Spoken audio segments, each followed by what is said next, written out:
How many of you play video games? Did you know that in the year of 2011, between the years of 2010 and 2011, the Supreme Court was debating over whether the video game should be protected under the First Amendment. And according to an article by New York Times, the Supreme Court ruled that video games are indeed creative works of art and are therefore protected under the First Amendment. So, if it is legally recognized as art, then should that mean we should consider it art too?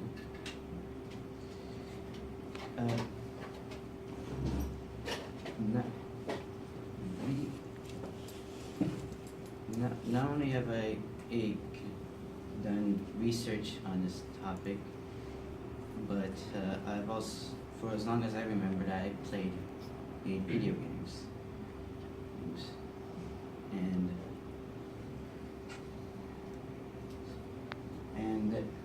And over the years, I noticed the similarities they shared with film, literature, and pretty much other works of art. So therefore, I would consider it a work of art, and I hope by the end of this speech you would think so too. I'm gonna go over three important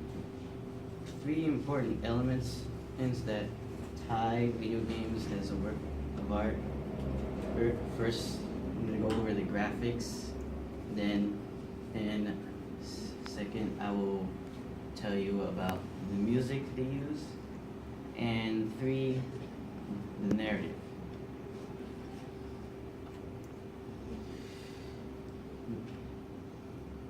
Now, since the video games have evolved since their introduction in at least the early 70s.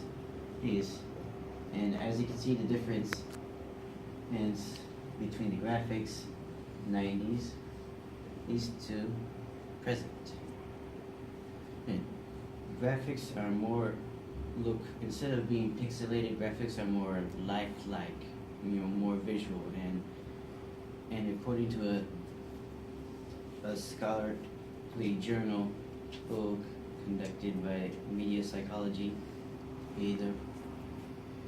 because of this, people can actually see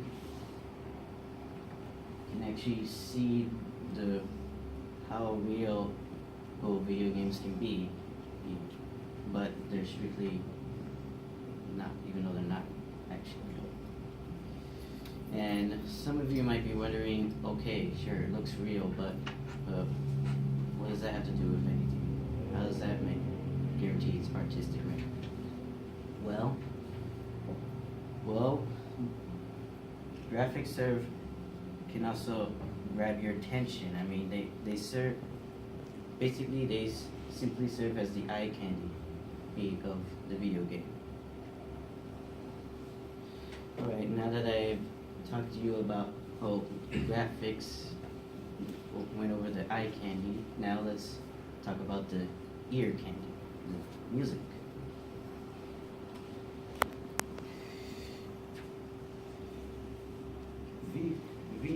Have any of you ever heard any of your favorite songs while playing the video game?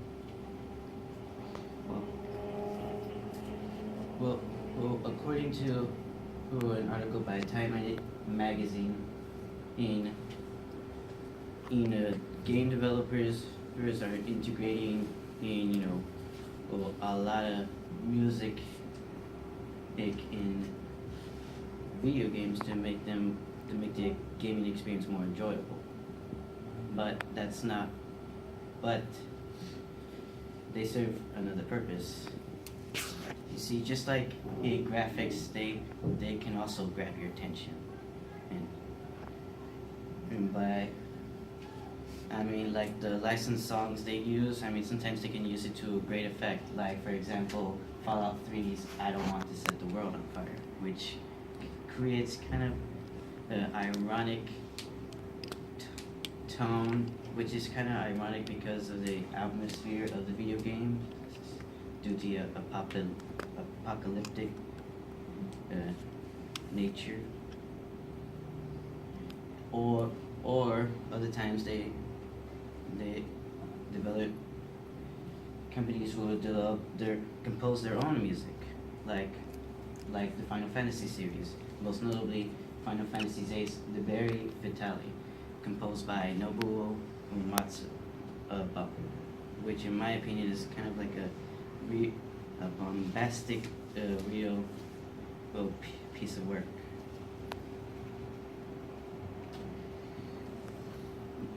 Now, well, in another scholarly article conducted by Media Psychology, they looked to the Silent Hill franchise for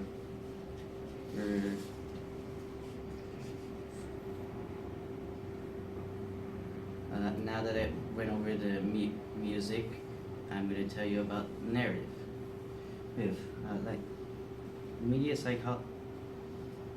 Research conducted by Media Psychology found on elements of narrative in the Silent Hill franchise, like storytelling, and their own genres, like this. And there are like many genres out for video games, like role playing or first person shooters, like the Elder Scrolls and Call of Duty.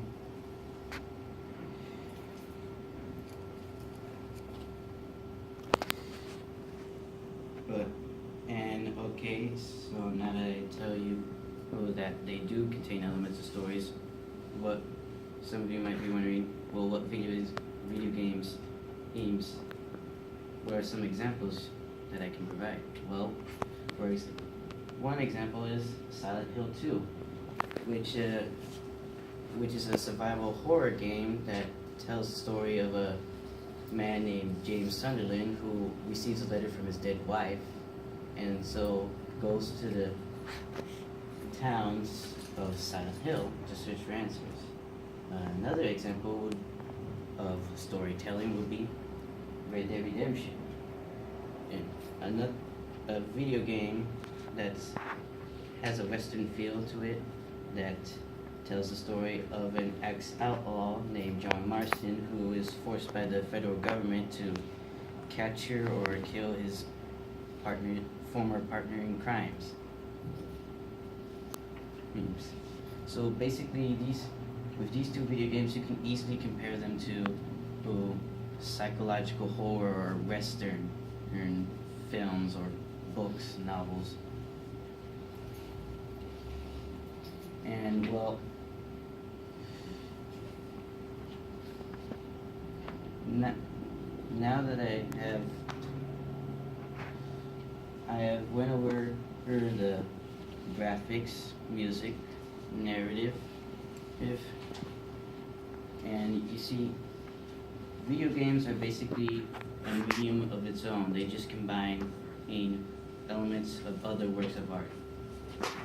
So, I believe they should be considered a work of art because since they're just a combination of other works of art, but also have some distinctive features. And so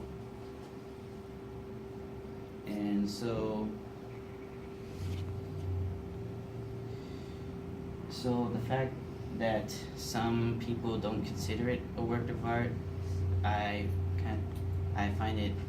would disagree, because and I'm pretty sure anyone else who appreciates any other works of art would disagree.